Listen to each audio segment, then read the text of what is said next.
Dans l'épisode précédent, c'était la distribution de l'enquête citoyenne pour un nouveau projet pour Le Havre. Vous pouvez continuer d'y répondre en déposant votre carte T dans une boîte aux lettres ou sur internet www.écrivez-votre-havre.fr. Ce soir, direction Franklin, point de départ inamovible de toutes les manifestations de salariés. En 2010, les Havrais, nombreux et nombreux, se sont mobilisés face à la réforme des retraites de l'UMP dont tout le monde aujourd'hui subit les effets dévastateurs. Dans la France entière, des millions de personnes ont défilé, portant l'exigence d'une retraite à 60 ans et à taux plein. Ils ne peuvent aujourd'hui être satisfaits des orientations portées par le président de la République actuelle et son gouvernement. Éric Aubin est en charge de la question des retraites à la CGT. Parce qu'on nous dit toujours l'espérance de vie en France, et bien quand on prend l'espérance de vie en bonne santé, c'est 62 ans et 5 mois environ, et ça baisse. Ça y est, ça baisse. Et il est fort à parier que si on passe à 43, 44 années de cotisation, mais ça va continuer de baisser.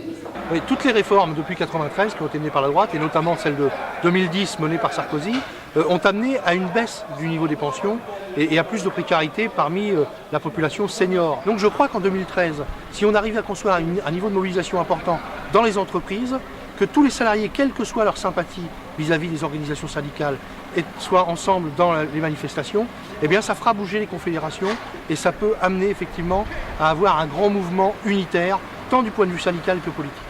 C'est la gauche qui a mis en place la retraite à 60 ans. Le décès récent de l'ancien Premier ministre Pierre Mauroy a remis cette conquête sociale dans la lumière médiatique. Hier, aujourd'hui comme demain, la gauche peut, en faisant les bons choix, être porteuse d'espoir pour les Français, pour les Havrais. C'est bel et bien un choix politique. Il faut avoir de l'ambition pour mener une grande politique de l'emploi, mettant l'humain avant les dividendes des actionnaires. Quand on est capable de donner 200 milliards d'aides aux employeurs, ce qui fait jusqu'en 2020 1200 milliards, je pense qu'il y a de l'argent dans ce pays. Il faut aussi s'attaquer aux dividendes, 250 milliards de dividendes versés.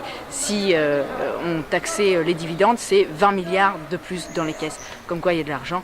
Donc il faut faire des choix. Les choix, c'est clairement des choix de gauche, une réorientation politique. Une gauche courageuse, déterminée à faire avancer les droits des salariés, cette ambition est, ici ce soir, largement partagée. La question, c'est de savoir comment on va mobiliser les citoyens, mais aussi les salariés dans les entreprises. Mobiliser ce qu'il faudra comme personne pour réussir à faire changer de cap un gouvernement qu'on pensait qui était plus de notre côté, entre guillemets. Sans la totale solidarité des jeunes et des retraités, on ne fera rien.